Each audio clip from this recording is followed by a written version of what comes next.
Welcome to the Sales Readiness podcast brought to you by S&G, a part of SBI. Each episode features an unfiltered conversation between our host, SBI's Managing Director Ray Makela, and an industry expert about the strategies, skills, and solutions that drive sales performance to the next level. These conversations are packed with expert advice, real-world examples, and practical tips to help you close deals, lead teams, and outperform the competition. In today's episode, Ray is joined by Jeff Cordes, SBI's Senior Director of Sales Training. Today, the two are diving into the mindset of a great sales coach, the measurable impact of sales coaching on quota attainment, and the techniques for engaging resistant reps. Hello and welcome. And Jeff, welcome to the show today. Great to have you here. Thanks. Glad to be here. Yeah. So, this is a topic I know we're both really passionate about, and I'm excited to jump in and dive into the details. And, specifically around looking at sales coaching this time of the year, I think is a really important topic as we talk about developing and enabling frontline managers and, how do we get off to a good start in 2025? Maybe just to set the stage, can you share a little bit about your background as it relates to, helping sales managers achieve their goals and why this is an important topic for us to be talking about today? Yeah, so I think if I look at my background, Ray, aside from coaching youth basketball, kind of my first experience was as a sales manager with IBM. My coaching experience changed when I became, a VP of sales. And I think what's interesting is that as you progress through your career, you're pretty much always coaching, right? It's a little bit of a different kind of approach, but then I had the opportunity to teach coaching skills through the IBM Leadership University and IBM Global Sales Academy. So I think, practicing coaching, consulting around coaching, and especially right now, when we think about 2025, especially coming up now, to me, the power of coaching is in the development of individuals. And so effective coaching then drives the performance. It improves confidence. It garners trust, right? So I think all of this is going to be critical in 2025, especially because, buyers are making different decisions. I think the market is challenged with, sales reps that all have different kind of goals, different kind of personalities, different skill sets. And so it really creates a situation where, just doing kind of, let's just say, regular management is not going to work. I think you really have to become a great coach. Yeah, I think that's absolutely true, especially, there's a lot of uncertainty out there in the market still. And as people are putting their plans together, and certainly we help a lot of our clients, through that progression, but looking at, what they want 2025 to look like and what those goals are, but we don't always look at the how, right? How are we going to get there? And especially, and I know we share this vision of how do we really work with the managers to be able to lead that change or to be able to support that transition, because they often don't have the skills they need, but we're asking them to do a lot. So no, I think it's a great place to start. Maybe we could just, step back, and when we're talking about sales coaching, spend a little bit of time talking about the difference between just being a good manager and being a great sales coach. And, what are those differences and why is that important? Yeah, I think, sometimes we look at the comparison of manager to coach and say, one is better than the other. And I don't think that that's necessarily always true. I think there's a time and a place for a manager. I mean, a good manager tends to manage maybe the day-to-day activities that sales reps perform. But, a great sales coach is really focused on the development of skills. They focus on motivation, and they focus on kind of the results of both the sales as well as the team overall. So I think those are the two, biggest differences. In some cases, from a management standpoint, we may have a new rep that's going to need a little bit more kind of directive style of management, but that's a leadership type of an opportunity. They're all going to need some level of coaching. And so coaching, I think, is just that piece that separates us out, where if we're just managing and not coaching, I don't think you're going to get the same kind of results. Yeah, absolutely. And I loved your point. It's not that management is bad. I mean, we need to manage to metrics and outcomes, and we need to be setting a cadence and making sure those things happen. But in my mind, coaching is really about developing the individual and Right. creating that collaborative environment. And that often takes a different mindset and a different skill set than just telling people what to do, right? Yep. As we know, and we'll get into that a little bit further. But the promise of coaching, if we get it right, obviously there's a payoff, and we want to help build our teams. Can you speak to that a little bit? I mean, what kind of outcomes do you see if a leader is able to coach their team and create that coaching environment? Yeah. So it's a great question. And so I think really great coaches, consistently their teams and individuals exceed quota. I mean, we see that in the research, we see that on a regular basis. I think some of the other parts that are so important from a measurement standpoint is that, they retain top talent. So in today's marketplace, trying to replace a really talented individual is very difficult and very expensive. So great coaches retain top talent. They also motivate and develop the team members, and that drives a positive morale, a positive kind of attitude. There's so much around the importance of positivity today. And I think great coaches also embody trust, and they create kind of a culture of feedback as well as development. And to me, when that is done, it also triggers an opportunity to recruit top talent. So you get a reputation in a firm that you have a culture of feedback, you have a culture of coaching, and that's something that people are looking for. So not only is it a retention strategy, it's also a recruitment strategy as well. Well, and I think that is fantastic points, because we see that with our clients, and also I think internally with SBI and SRG, in terms of when you get that right, right? When it's okay to talk about performance, when people are actually asking and seeking out that feedback, they're not afraid of it, but we're Yep. saying, how can we get better, right? Just like the Monday morning review, to say, let's watch the game tape and let's talk about what we do differently this week. And I do think that creates a different type of culture that people want to be part of, so both they want to stay and they want to recruit their friends, or they want to tell others, and that has that snowball effect.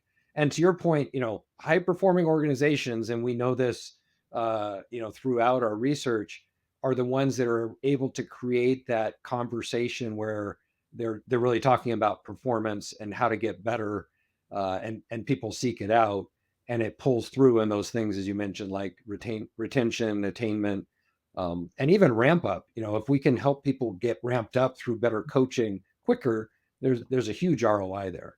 Absolutely. Yeah. Well, so you know, there's a lot of talk about why we should coach, and a lot of our clients say, "Hey, we want to put a coaching program together." What gets in the way of that? Why are there some challenges, some struggles? What do you hear from managers as you're out in the field, developing those frontline managers as coaches? Um, Reasons that they don't coach, and the struggles they run into. Yeah, and I think, Ray, to me, many sales managers have become managers because they were a superstar rep, right? And consequently, they may have not learned really how to coach.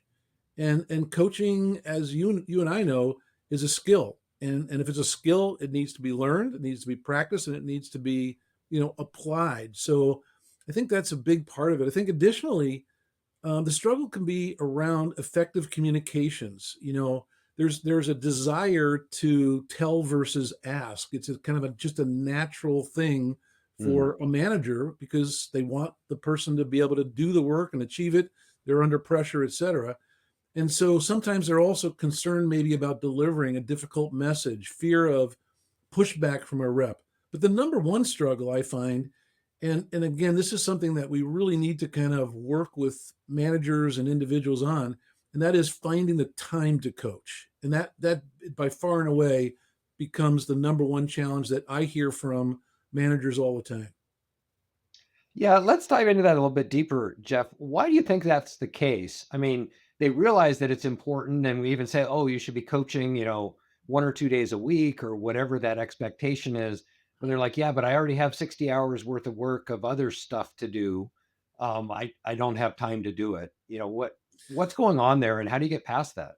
Yeah, so I think you're at the core of it, right? So the sales manager role today is number one, the best role typically in a company.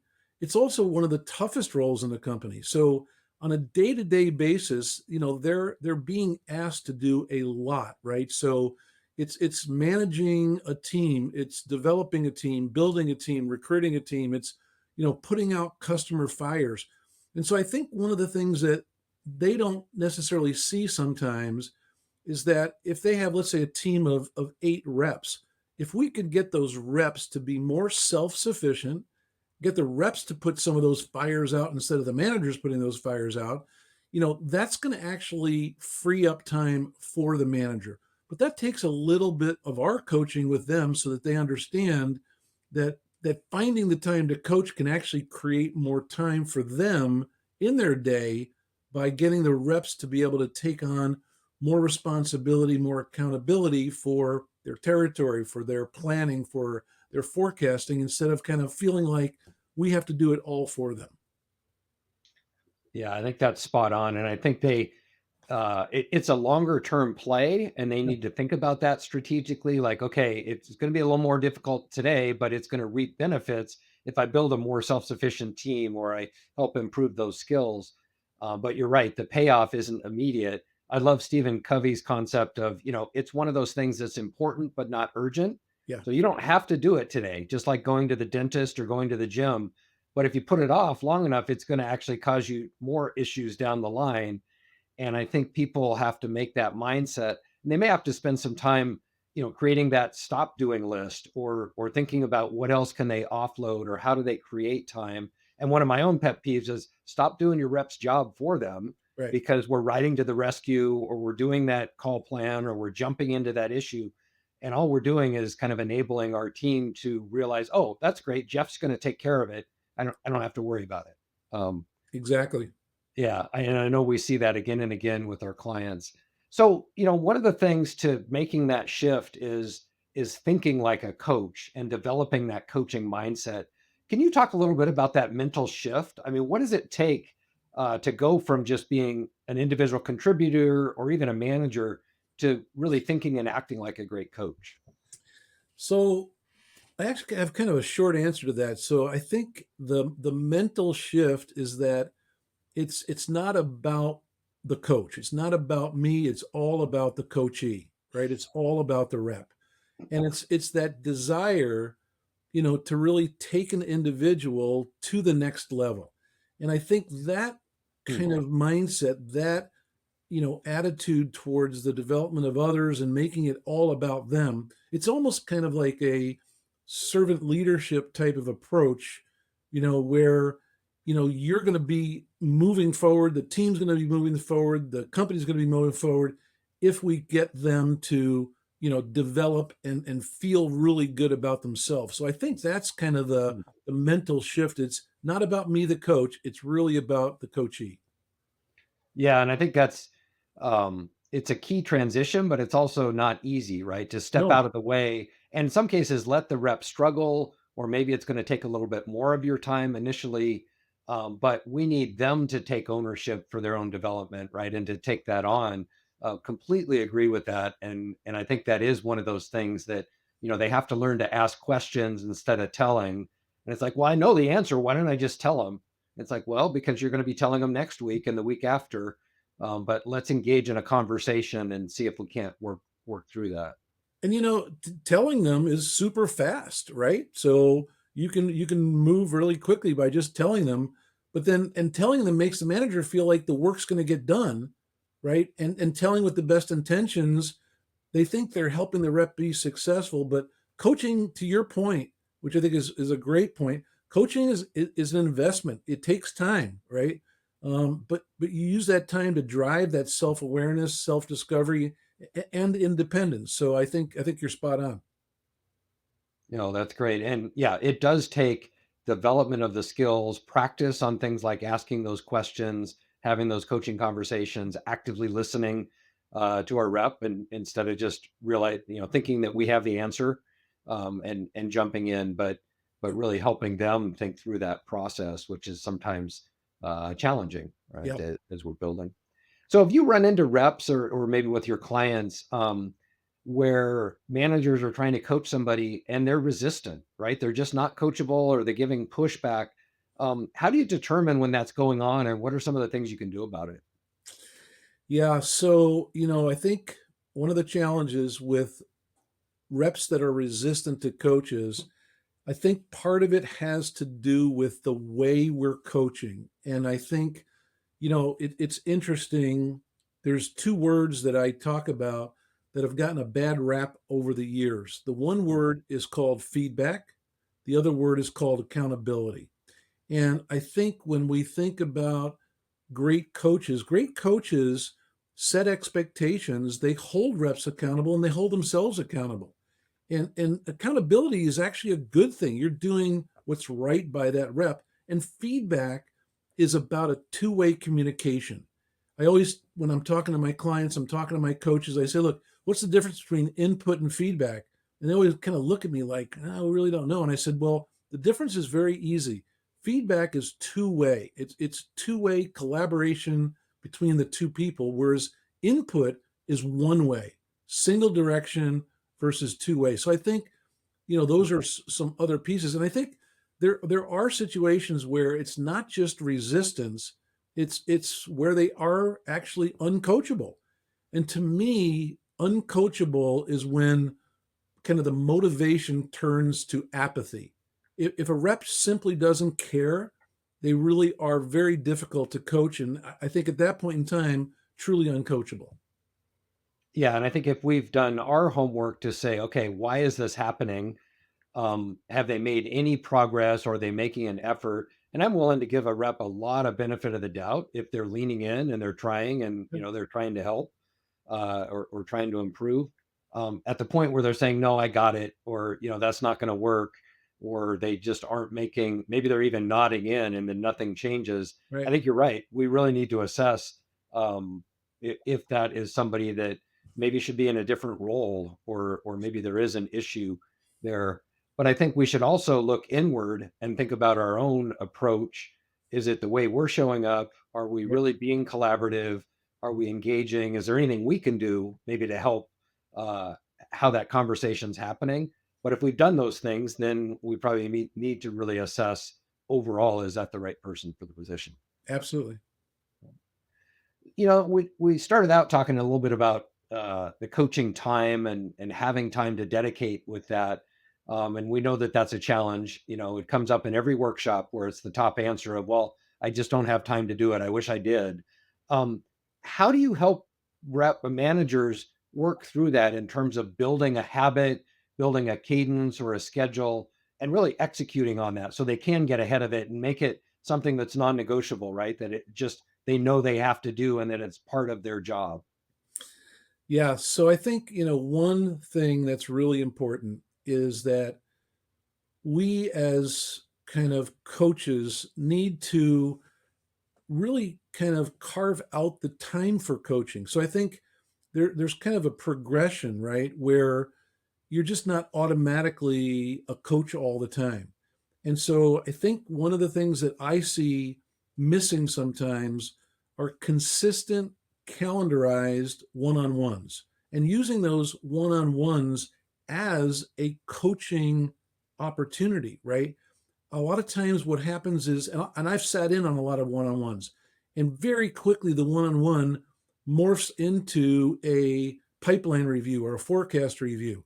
And so we're really not providing coaches. We're not, to me, in that one-on-one, I always say, and I always like doing it on a Monday or maybe on a Friday. What does a great week look like? So how do we set up that rep for success that week? And how do we coach them to that? Because then we can coach to that as we're going through the rest of the week. So I think, making it a part of your weekly habit, your weekly routine can help tremendously. And then I think, you go back to what you said earlier, and that is, how does it become kind of a coaching mindset? And I think some of that just has to do with, practice and then seeing the results of it. I mean, hearing from a rep who says, wow, Jeff, I mean, we just had a great week. We talked a little bit about changing my approach to this, and it worked. So celebrating those kind of small successes, And that's going to make that coach feel good about themselves and say, yeah, this coaching time is really worth it. So I think those are some things that I coach to when I'm helping them understand why committing to coaching and committing to the time to coach is so important.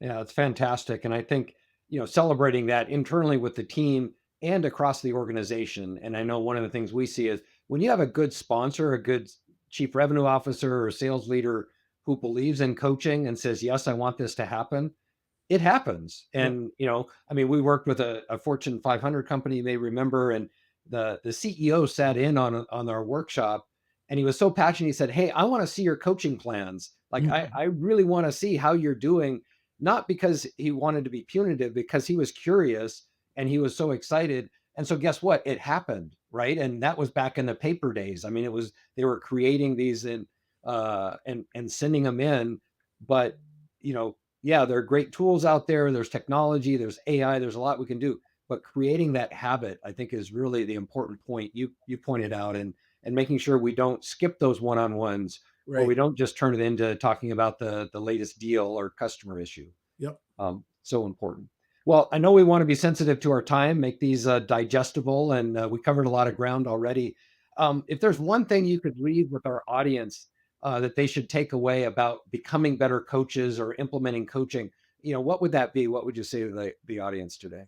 I would say improve the ability to consistently, and consistent's the key word, ask for and deliver feedback by far and away. I think actively listening to a rep is a winning solution. So that would be my one big thing that I would coach to change in order to become an effective coach. Well, I think that's a fantastic place to wrap up for today, and a good theme to end on. So thanks very much for your time today, Jeff. I really enjoyed the discussion. Thank you, Ray, very much. You've been listening to SBI's Sales Readiness Podcast with Managing Director Ray Makela hosting. Visit sbigrowth.com to read SBI's latest research, join upcoming events, or learn about SBI's talent and training services. Don't forget to subscribe to this podcast and connect with us on LinkedIn.